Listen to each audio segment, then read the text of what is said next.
A resource-based economy in its working state is really quite simple, deceptively simple, in fact, given the complexity, imbalance, confusion, and uncertainty of the monetary market system that we all endure today. A method I will point out as I go along that is completely decoupled from the natural world, from human needs. It exists as a mere abstraction floating in the air. In part 3, objections and projections, which will hopefully be a little bit fun, I will touch upon some of the more common criticisms of this direction, along with what we, those of us that identify with this in a very sincere way, are likely to expect as this direction gains more attention across the world. I think it's really important we come to terms with the inevitable hostility, if you will, that arises when we broach the deep-seated subjects that we do. It's important to remember that we're all victims of culture, as has been pointed out by previous speakers. And while many people are indeed coming to terms with the growing social problems and do see the Zeitgeist movement, the Venus Project, and the resource-based economy as a viable solution, there are also many that have a very, very powerful identification with the current model and, in all seriousness, view our work as an extreme threat to their identity, and it's something that, unfortunately, I think will grow. You're applauding that? You're funny. Then in part 4, I will talk briefly about the transition, something that's also been alluded to very well. I come at it from a similar angle and a little more general. The complexity and lack of predictability it holds, of course, is often elusive to those that immediately hear about this information, of course, ask the immediate question, how do we do it? You know, changing the world is not easy, especially when the concept presented is probably the most radical social shift the species has ever faced or considered. But this is why we're here. The core interest of the Zeitgeist movement is, in fact, actually the defining interest is to put our heads together, to work together, to figure out how to actually get this done. That's why we're here. If anyone, by the way, is simply waiting for me to tell them what to do or anyone else to guide their way, I'm sorry, you're going to be disappointed. The Zeitgeist movement is not a follow the leader movement. The only way this movement will work is if each one of you in this audience, each one of you listening to this webcast, each one of you viewing this event archive in the future and sees the merit of this is prepared to take the time and sacrifice to become an expert on this material and be able to transmit it to your fellow man in a fluid way. That's how, thank you.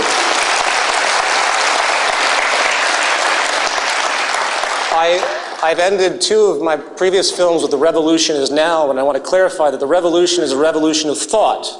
It's a revolution of creativity, of thought, ingenuity, a revolution of consciousness. So I want to just understand, make it very, very clear that this is an information-based movement. It's an enlightenment of understanding what can be if we cared enough. All right, part 1, a self-generating model.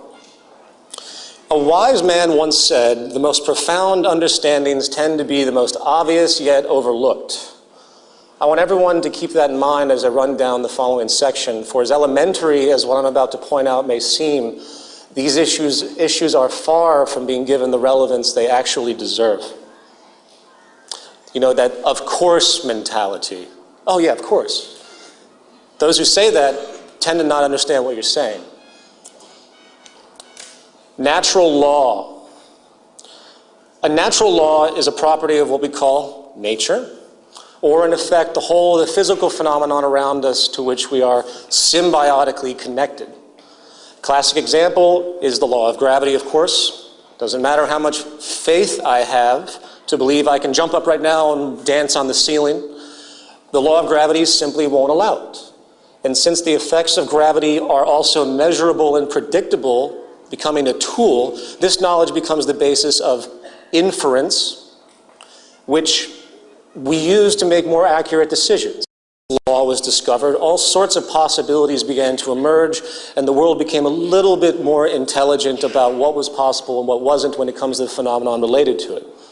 It builds up upon, we build upon natural law. As another example, before the germ basis of disease was discovered by Louis Pasteur, there are many ineffective and outright dangerous treatments for human sickness, as anyone who studies medical history will know.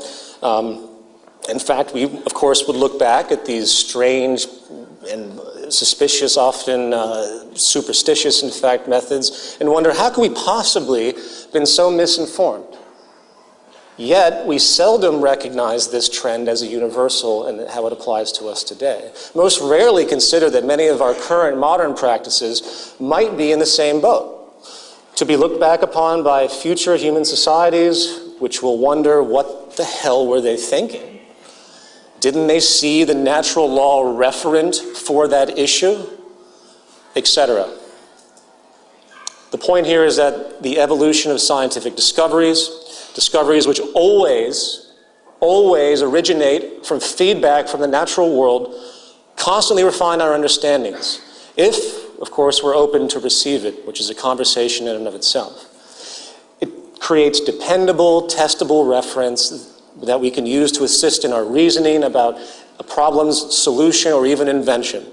The process of transfer or reason from a given law to be extrapolated to an extrapolated conclusion, is called inferential logic, as if anyone's ever studied these things in college. Nearly every man-made thing you see around you in the modern world is essentially a product of this reasoning. Everything. However, there is one area of human life, which we all have to admit, which goes virtually untouched by the natural law reference and the extrapolation of this reasoning. And that, of course, is our social system. Somehow, human organization is excluded here. For some reason, the social arrangement that we utilize goes untouched as evolution continues of information. It exists as one of the most dated practices of organization I think we have left, in fact. Now, again, I could break off into many different areas from this point in regard to how provably ineffective and archaic the whole of human social management is conducted, from our prison systems to the banking oligarchs that we blindly accept, to the grand distortion that I literally could talk for hours and hours on. And if any of you have seen my prior presentations, social pathology, I strongly suggest them. But that's not the point of what this presentation is about, because I want to hone in. For the sake of this short presentation, I want to narrow it down to one thing, and that's universal human needs. Many throughout modern history have been trying to find a universal distinction for what we call human nature, a very open word these days, used almost flagrantly by the population. The question becomes, what traits are universal really across the whole of the human species? You really can't define human nature without that essentially being the case. Well, rather than speculate, which is again what the great majority of the public does in this, and then in fact I'm going to talk about it a little bit later as an argument that moves against us, people often bring this up, let's actually think about what we actually know. Human nature in a general sense is at least a set of immutable human needs that run through the species without exception. Needs which are not only govern our physical health, which is the first thing most people think of when you think of a human need, such as food, but can actually also trigger different predictable behavioral and physiological tendencies that are quite elusive in the organism, that are not readily apparent in the sense of causality that we typically think of. Furthermore, it isn't just those needs must be met in a traditional input sense. There's also the very real need for all of us to have protection against other forms of stimulus that can corrupt us, that can distort us. As will be touched upon in a moment, certain environmental or social stressors, for example, can create profound yet initially unnoticed consequences in human development. And it's a very misunderstood and underappreciated fact. Needless to say, if I don't get proper nutrition, water, air, I will cease to exist over time. If I'm exposed to substances that are chemically toxic to my biology, such as ingesting mercury or the like, I will likely get very sick or have permanent brain damage. If I suffer a serious vitamin deficiency as a child, there's a predictable detrimental outcome for my personal health, such as stunted growth or immunity deficiencies. But human needs, of course, do not stop at that basic level, and this is really the highlight of this. Humans are biopsychosocial organisms, meaning we're affected by our environment symbiotically in very subtle and complex ways. And before I continue, whose water is this? Because I need to It's mine? Beautiful. You're not.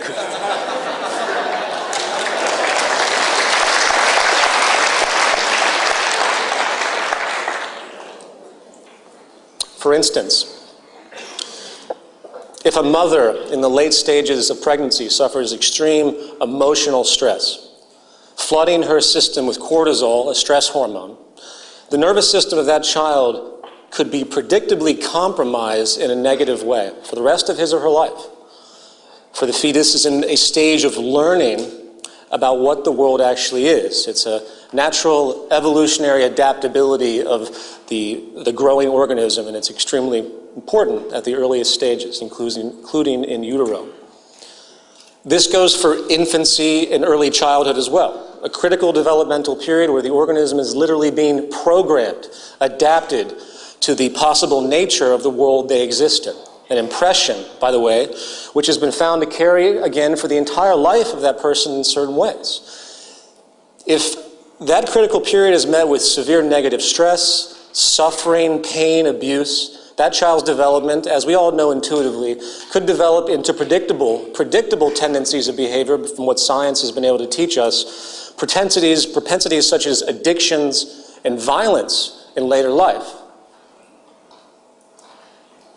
The point here, with respect to human need, is that the physical, mental, and emotional health of a person can no longer be considered an isolated temporal affair. We are social and environmentally connected in an extremely real way, multifaceted. In fact, as an aside, the historical absolute notion of free will, which was touched upon earlier very well, a blanket assumption which is at the core of our legal system, can only be a myth when this understanding is observed.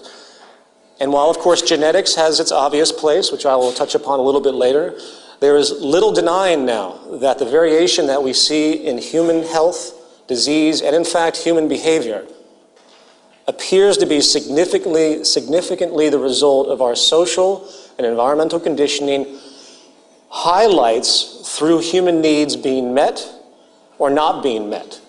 In other words, while it's obvious that there's cultural conditioning happening, when it comes to our bare needs and the spectrum of those, it's accentuated when those distortions, when those impressions are met or not met, when we do not get what we need or we are imposed upon by something that we should not be imposed upon.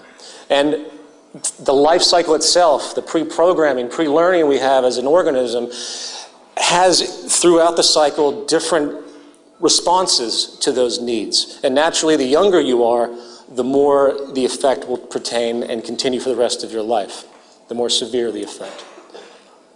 The problem, of course, is that there is an overall lack of acknowledgement of the biopsychosocial context of human need and its profound effect on us. It goes essentially unnoticed overall by our educational system, the prison system, not to mention its contrast to a competitive economic world driven by a mentality of independence and self-interest. I would even go so far to say that the core idea of being responsible and caring towards each other, or even the environment, in fact, on many levels, is actually held in hostility and contempt by many that have been conditioned by the current model. Little in the world we have created today seems to reflect these very real fundamental needs. They are denied by the social institution. The bottom line here is that if we as a society actually care about the well-being of each other, and hence the symbiotic natural law aspects that create and reinforce that progressive state, we are faced with an immutable social imperative.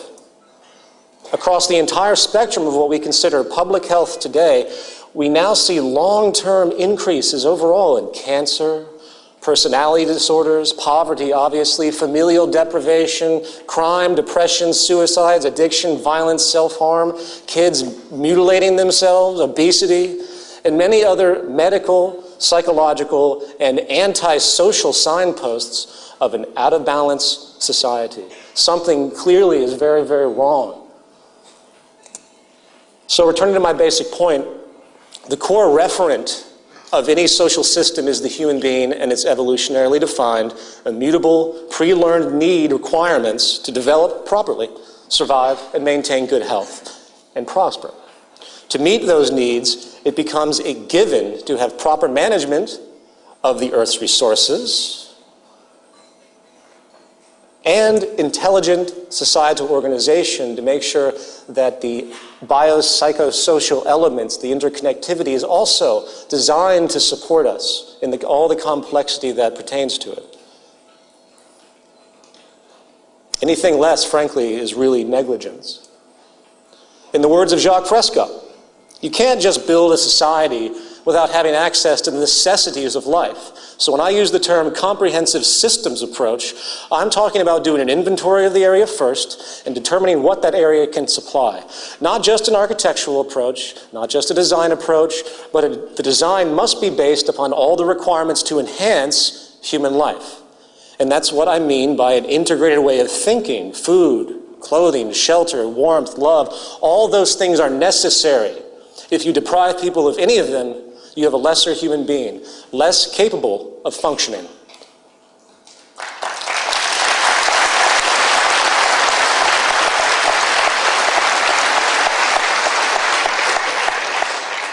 So in the end, public health, in the broad view, is the ultimate measure of the performance of any social system, along with the intelligent management of the earth, which provides the core resources we need, coupled with social conditions, for example, reduced negative stress. That's paramount to a healthy society. The monetary market system, on the other hand, the governing socioeconomic paradigm of our time, which is based entirely around the near arbitrary movement of money, not the advancement of public health or environmental sustainability as it conflates needs with wants and consumption with progress, shows its true hand when we realize that both human health and the environment which we inhabit are, in fact, provably in decline. You can take all the monetary economic theories, as brilliant and sophisticated as they may sound on paper, and their grand loaded rhetoric of supposed freedom and democracy, and simply compare those ideals to what is actually happening today. There's no contest. In fact, if there was one word to me which summarizes the current socioeconomic paradigm, it would be inefficient. The monetary market system simply has no direct physical reference for any decision, since the entire model is based on the irrational, scientifically empty whims of monetary exchange and often fictional demand. No overarching consideration for the interconnectivity inherent in the world you see around you, no structural interest to efficiently meet the spectrum of human needs and make sure the integrity of each human is sound, regardless of the adverse consequences both personally and socially when that is denied. No consideration for the resources which allow for our survival and hence fulfill our needs. In fact, no consideration for the natural orders of balance at all. It is virtually baseless in the light of governing natural law and its demands and restrictions which are immutable. And the world you see around you is proof of that. A resource-based economy, on the other hand, is very, very different. And this brings us to part two, economic components defined. A resource-based economy is a direct response to natural law, inferentially derived, to figure out how to best meet the spectrum of human needs in the most efficient and sustainable way possible, taking into account what actually supports us, which is the symbiotic relationship of the earth and this delicate, providing biosphere we all share. From there, we are able to arrange society with very little need for human opinion, if our collective goal, of course, is to maximize our sustainability, human health, and economic efficiency. This system is self-evident.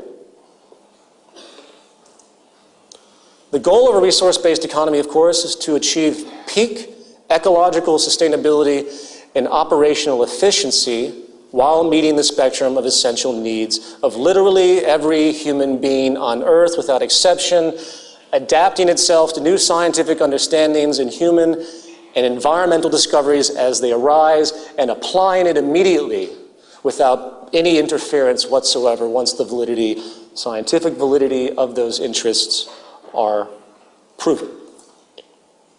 Now, you notice in the prior statement about needs and wants, Well, excuse me, you'll notice I said the wants of every human being on earth, but excuse me, let me start again. Now, you'll notice I didn't say wants of every human on earth. It's important we understand the distinction between needs and wants. Wants are not based on natural law. Wants are social contrivances based on cultural influences, fueled today by what we could call the infinite growth paradigm, which demands that everyone keep consuming at increasing rates, by the way, in order for the growth economy to remain afloat. The result, in part, is that wants and needs are now conflated. It's a strategy. Some people have excessive purchasing power and can have virtually anything they want, while at the same time the great majority now can not only achieve their temporal, cultural generated wants, they can't even meet their basic human needs. And if you have a system that conflates those two, suddenly no one's responsible because it comes to a single entity. So we can accept the fact that a child dies every 4 seconds for no reason because of poverty. On a different level, you know, I often get the question when we bring up this model, what if I want a 50-room mansion in a resource-based economy? Where's my freedom to have that? And I usually ask back, okay, well, what if I want a 1,000,000-room mansion? Or perhaps, what if I want the entire continent of Africa as my backyard? At what point does this selfish, acquisitive, spoiled interest become blatantly irresponsible and socially offensive? Given we, one, of course, again, live on a finite planet, and two, in a society which one way or another, regardless of the social system, resources must be shared. Excessive, ostentatious living, to me, is really an anti-social form of neuroses, groomed by a social system that needs, again, constant demand and rewards arbitrary status for the sake of that demand. It's a psychological scam in a way. And if you will, frankly, if you think about it deeply, it's actually a form of violence against humanity itself. Now, before I run down, thank you.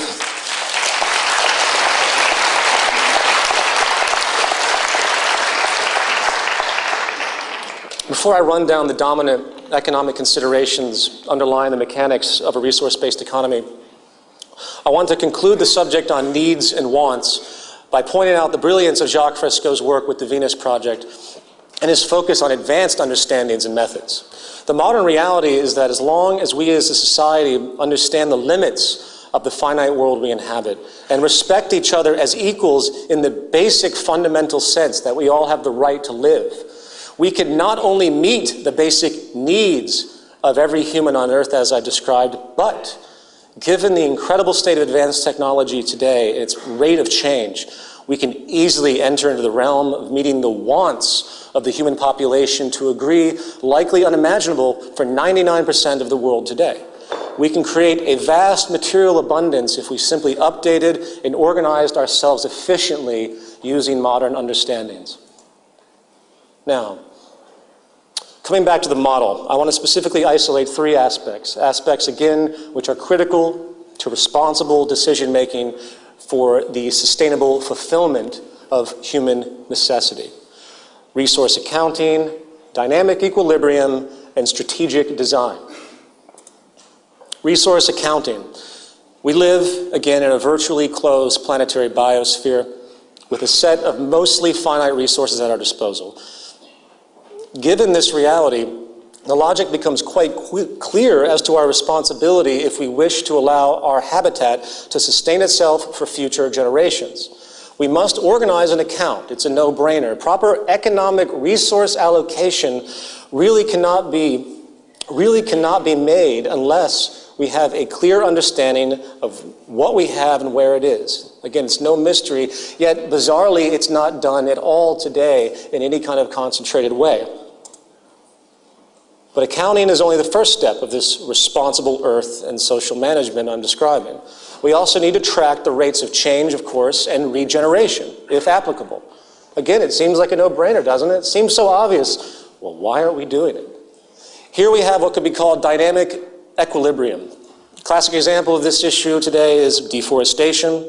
Trees have a natural growth rate. We can't really alter that, at least not now. And if our use of wood exceeds the natural regeneration rate of a particular area, we have a problem. It's the definition of unsustainability. Remember, as an aside, the monetary market model, again, requires as much consumption as possible to keep the growing population employed and the economy operational. This is, very simply, by all definition, complete ecocide. Remember, a core requirement of a true economy, a real economy, based on something tangible, is to economize, to be strategically efficient and conservative. Today, we of course live in an anti-economy, to quote John McMurtry. And this leads us to strategic design. Efficiently meeting the spectrum of human needs on a finite planet in a sustainable way means resource allocation must be optimized strategically and conservatively. Today, this is haphazardly done through arbitrary monetary rationalizations. It is about what can be afforded by the producer or the consumer, not what the most efficient strategic use actually is. Not to mention the issue of longevity of a given good and the method to be used for its eventual breakdown, the recycling. None of that is considered in the initial design of anything, for as I've mentioned prior, it's all about constant turnover. Remember, an economy is about increasing efficiency at all times. It's about doing what is most scientifically correct, not what some company can afford in order to remain competitive in the market system. We need strategic allocation and design as derived from proven technical parameters that assure maximum efficiency and sustainability. Anything less, again, is just absolute negligence when you really sit down and think about it. It's beyond depressing and enraging when you see what's actually occurring.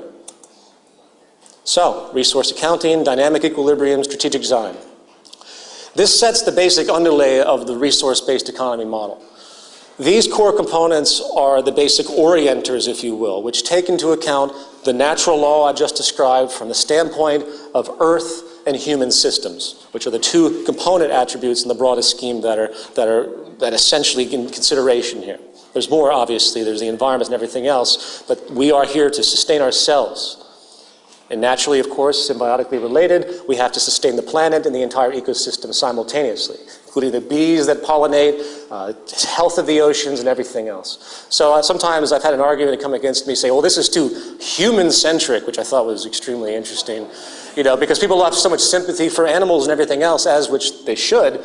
But we have to understand that it's all worked in. It's all one big system. The extinction spasms we see are detrimental to us, depending obviously on what they are. But everything that's happening is both natural, but it's also interfered by what we're doing. And the fact that we still have certain areas of the planet that have to do manual pollination because of the death of bees in certain regions is a truly horrifying and a revealing notion regarding the state of affairs today.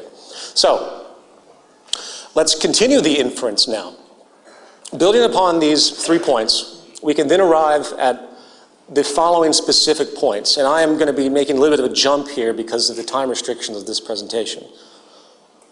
We need to move from a growth to a steady state economy.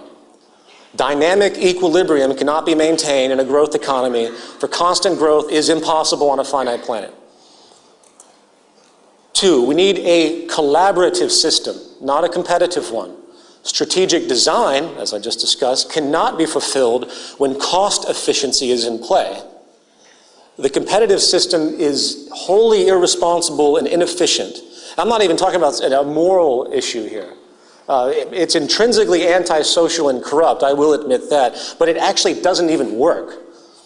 3, we need a planned system. A system designed to take into account resource allocation, dynamic equilibrium, and strategic design explicitly in a unified way, synergistically constructed. The dispersed, haphazard, free-for-all corporate system doesn't even come close, and the lack of efficiency is simply unacceptable. We've been living as though we are on a finite planet. People behave as though they've been groomed into this idea that we have infinite resources, and as a natural consequence with what's occurring today, with water, food, oil, energy issues, this rude awakening is finally taking the world by storm, where it most certainly will very soon as time moves forward if nothing's done. 4, automation is put before human labor on all possible levels. This falls under the component of strategic design. Not only do we need to design consumer goods to be as efficient as possible, the very design of the production methods utilized for those goods needs to be equally as strategically efficient to maximize accuracy, conservation, and output. Productivity, as I've described before, is in fact now inverse to employment in most sectors studied, which means it is in fact socially irresponsible not to automate as much as we possibly can, for it allows greater abundance and efficiency. Here is a chart of the G7 advanced industrialized countries showing how employment in manufacturing has been dropping while manufacturing output has risen substantially. Mechanization is simply far too productive to be ignored. It is, again, irresponsible not to employ mechanization in every possible economic sector at this point. And 5, as was pointed out earlier in the presentation, I'll reiterate this, we move from property to access and the removal of the monetary exchange. I'm a filmmaker, and I have 2 closets jam-packed full of film equipment and grip equipment that I'll maybe use fully once a year at best. So I have to hoard all of this stuff. I would prefer not to have it at all and rent it. But in this system, I lose money in the long run. It's detrimental. It's inefficient economically due to the repeated costs and no resale possibility or investment. So in order to be economically responsible, which we all are forced to be, I have to store it in my apartment. I would prefer not to have to do that at all. In a resource-based economy, there's no such thing as investment, relative value, or the like. So I could simply acquire my cameras from the access facility, use them, return them like a library. It'd be beautiful. And if you extend this idea to the whole of the goods sector, the realization is that we can actually reduce production and the use of resources because they are being spread around, while counterintuitively, simultaneously enabling more access to the population when they need it. I hope everyone gets that.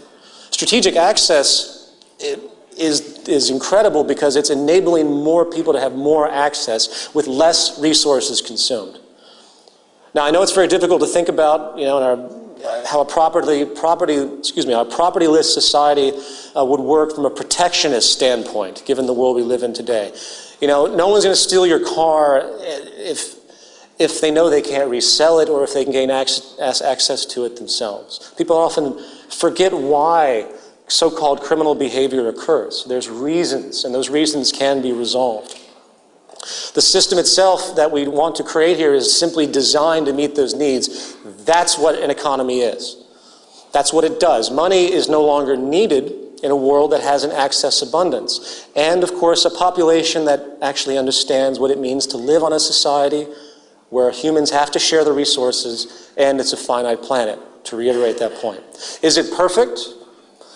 No, it's not a utopia, and there are a series of holes that even I can punch into it, but that doesn't mean they're not resolvable. It would be cataclysmically better than anything we have now, which is damaging ourselves and our environment, and is on pace to getting worse exponentially. And this brings us to part 3, objections and projections. Now, I'm moving very quickly here. The preceding resource-based economic model treatment is a very compressed primer.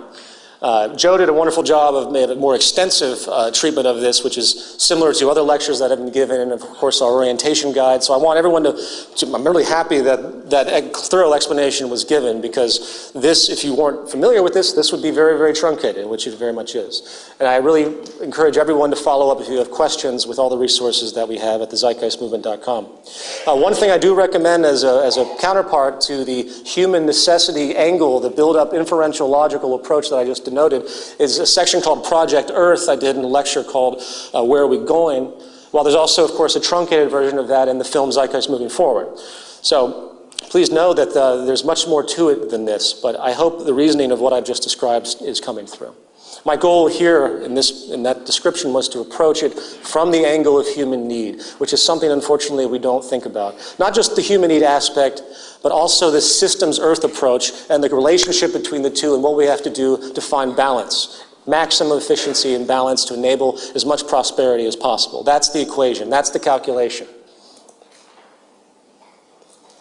Now, my goal with part 3 is to not only address very common criticisms and speculations that come up regarding what we just described and all the other materials that we have, but also to use those points to further communicate some other important issues of a resource-based economy. But before I begin, I think it's important to discuss something that's very important to me that I see rising in the community, on the internet, in my own personal experiences and interactions with people, and that is the issue of violence in communication. Needless to say, we're all victims of culture on one level or another. That means we've been influenced and groomed in certain patterns of thought by our environment. And one of the cultural staples of modern society, unfortunately, is the use of verbal violence to support one's position. And sadly, I don't know anyone who doesn't impulsively engage in this from time to time, including myself. Calling people names, might not seem as offensive as physical assault, but the intent is essentially the same. The intent is to injure, to dehumanize and humiliate. Verbal violence is just a different degree of physical violence.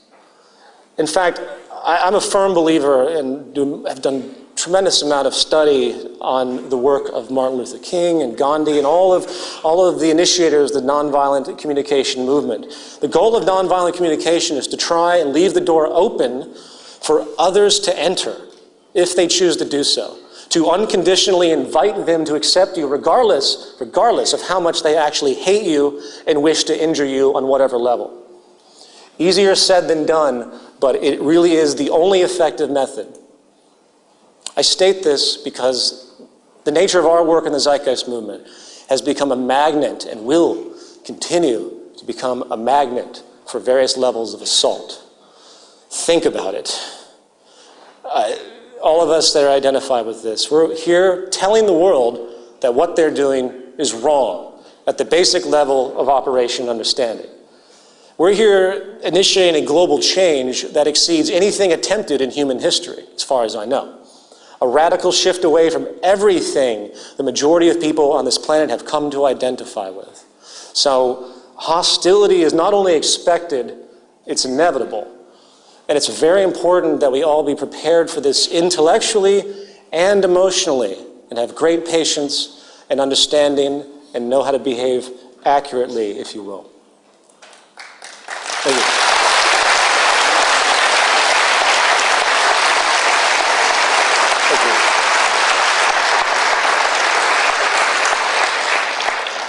Now, we always have a lot of seriousness in the discussions that naturally seriousness is important. It's where we are. But I've tried to make this a little bit more relaxed in my presentation of the critics of a resource-based economy. First of all, about 99% of the time, the critics of this system approach it from the standpoint of prior surface associations from history.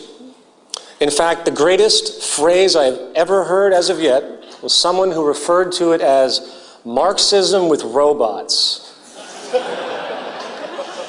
Now, I'm not blind. That's Tiny, the communist robot. He's a good guy. Now, I'm not blind. I see the obvious surface associations with historically proposed communism. But the fact is, as I've alluded to in a truncated fashion, the train of thought that arrives at a resource-based economy is self-evident. Those that use this rhetoric often present it as though we are building upon those early ideas. Well, no. Communism in whatever form might not have ever existed, and it wouldn't change anything as to the inferential logic that arrives at a resource-based economy. Natural law is natural law. Human needs are human needs, and a finite planet is a finite planet. So the entire argument is worthless and does nothing but waste time, and I recommend the avoidance of that debate unless you want to bring up what I've just described.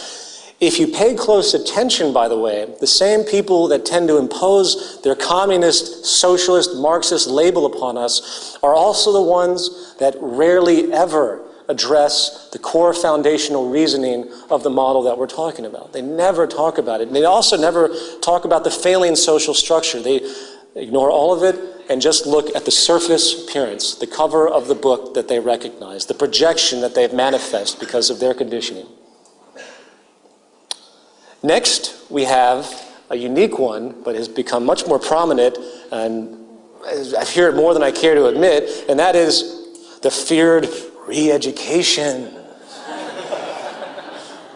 Since we speak about the need for people to shift their values into something that is more in line with natural law and show the reasoning for it, of course, suddenly we're just like the early totalitarian communists who seek to put people in forced re-education camps so they can be brainwashed into following the social system.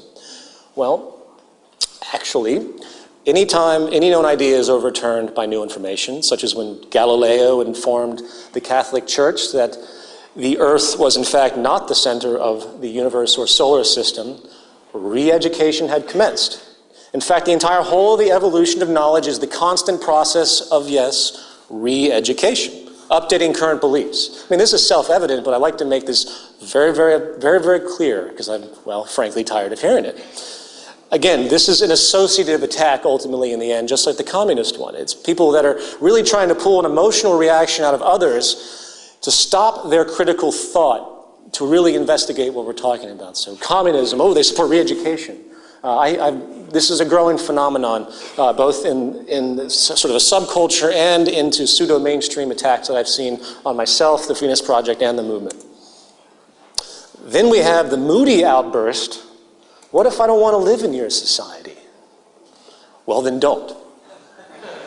Just as arrangements exist for subcultures today who reject modern life, in the future, equally as viable conditions can be met. If a group wants to break off and go play their little Monopoly game somewhere, go ahead. I have a hard time believing, frankly, that once the system is set in motion and the fruits of its efficiency are seen by everyone, not to mention the true freedom people will have, which would be unlike anything the world has ever seen once the life-wasting, redundant labor for income system is removed. And then we have our cherished democracy. What about democracy in a resource-based economy? Well, I say, what exactly are you expecting? Wading into some voting booth every couple of years like a mind slave, pushing a button for a candidate you have zero control over once elected? It really, when you step back, you can hear the irritation in my voice because in my all sheer honest opinion, I can't believe that it's still around. I can't believe we're still doing this.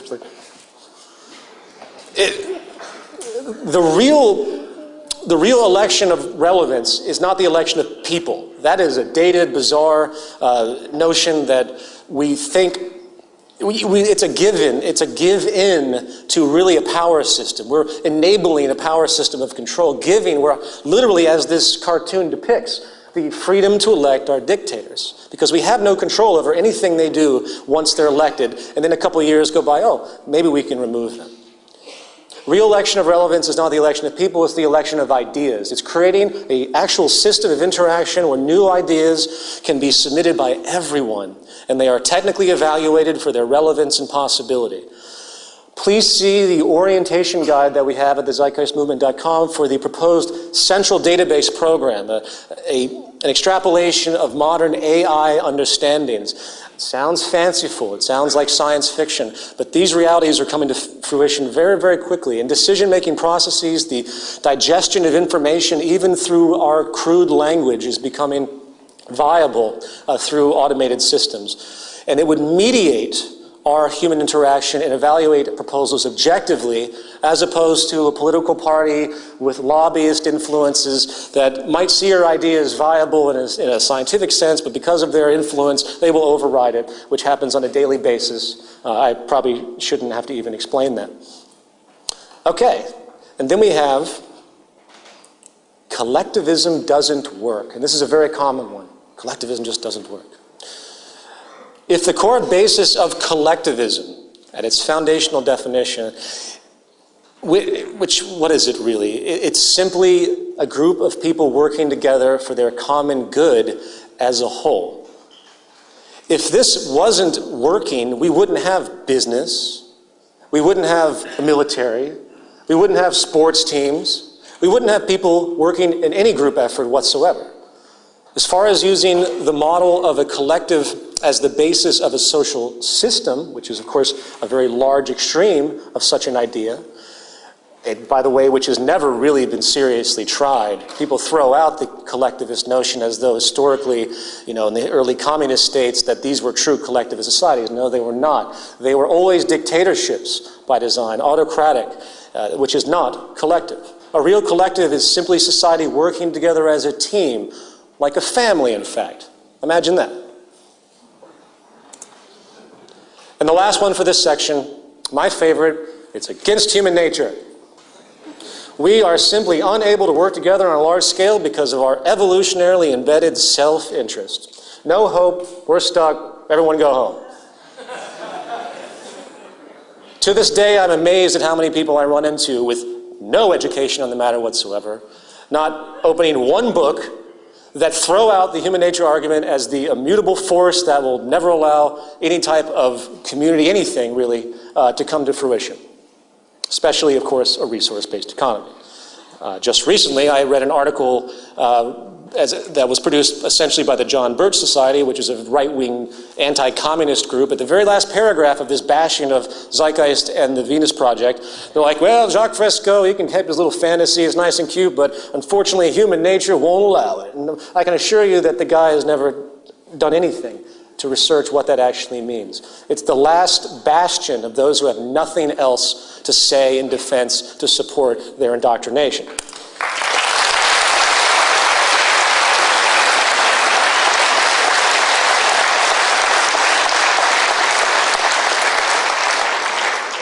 The ultimate question, to delve into this a little bit, is it against human nature to cooperate? That's the central question. It certainly seems like that if you take the narrow view of history on a surface level and you look at the tremendous divisions and conflicts throughout time. We see endless series of wars, genocides, conquests, severe competitive tendencies, of course, power abuses. And given that's the pattern we recognize historically, given that we see this in our history books with no real background as to the foundation of why that occurred, it's easy to assume that it must just be human nature. That's just the way we are. Forget the environment. That's our programming. Now, that's essentially the core argument. Is if it's historically reoccurring, it must be human nature. However, we do see, and this is what's ignored, that human beings do cooperate extremely well in certain environments. As much as I don't like the military, it's a collective. It is a unified system working together. It is a collaborative system. They train and work together, and they do so very well. Granted, they are competing against a common enemy, so there's your division, but cooperation is existing nevertheless, even if it's isolated.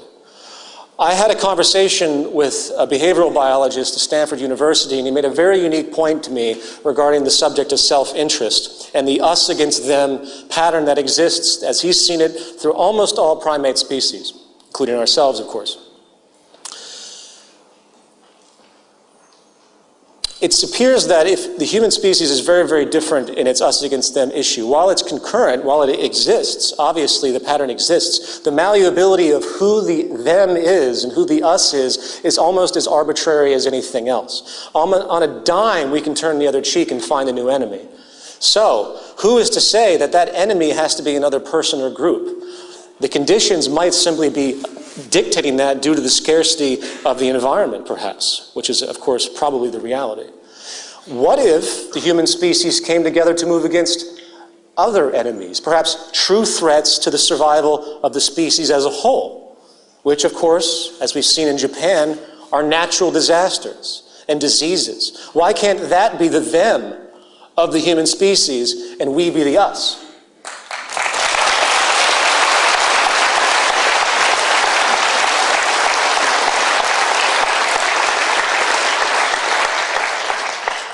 At the end of the day, the entire thing is really about the environment, and that is what navigates this. So I have no problems. I find no dichotomy in the understanding of human nature with respect to us being able to collaborate, because the patterns are all there. It's simply creating the condition and the understanding to make it happen. Okay, so there's a great deal I could have said on the nature versus nurture and evolutionary psychology issue. The film that I released, the first opening section, I think does a very good job to create a primer of some very important aspects. So I'm going to leave it at that and move into part 4, transition and the movement.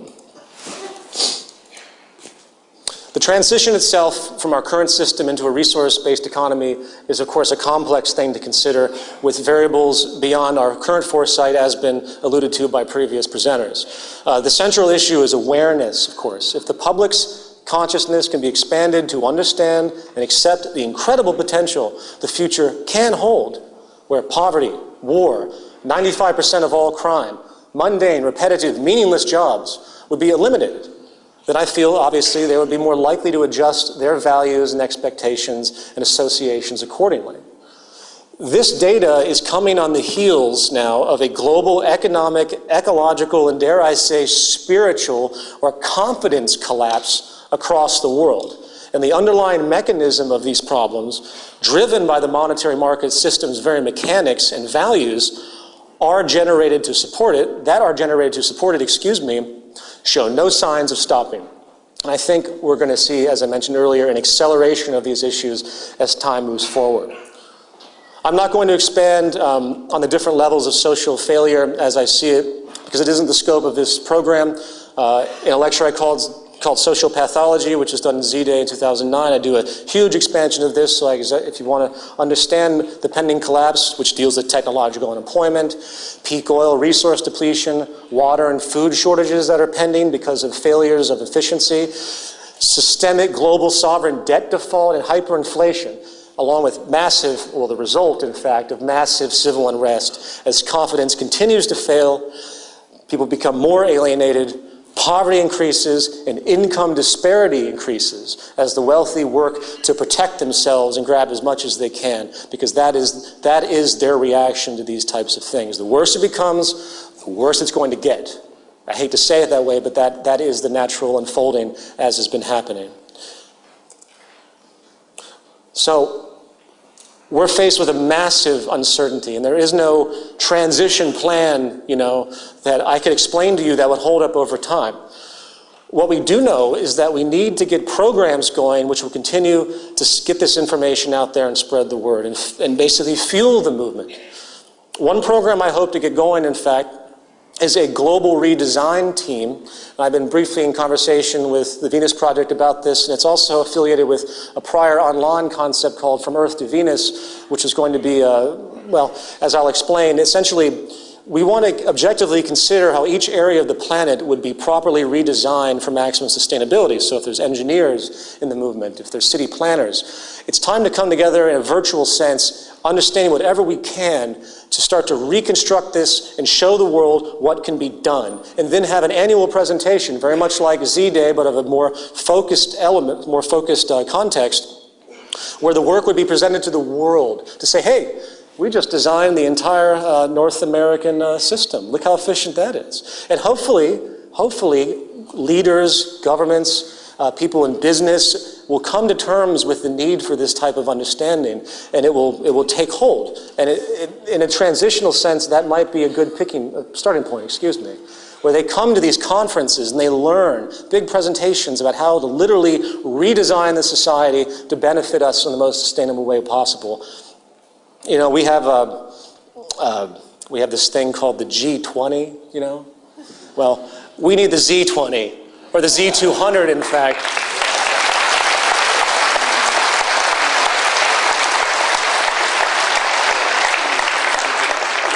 To begin to show those people and the world what a real economy actually is.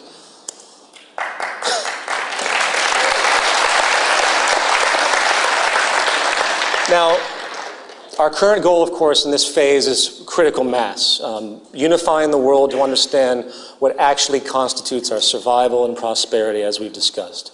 and how the current model is really injuring everyone, regardless of their wealth. The stress relationships are unescapable, and they're not necessary, even for the uberly rich.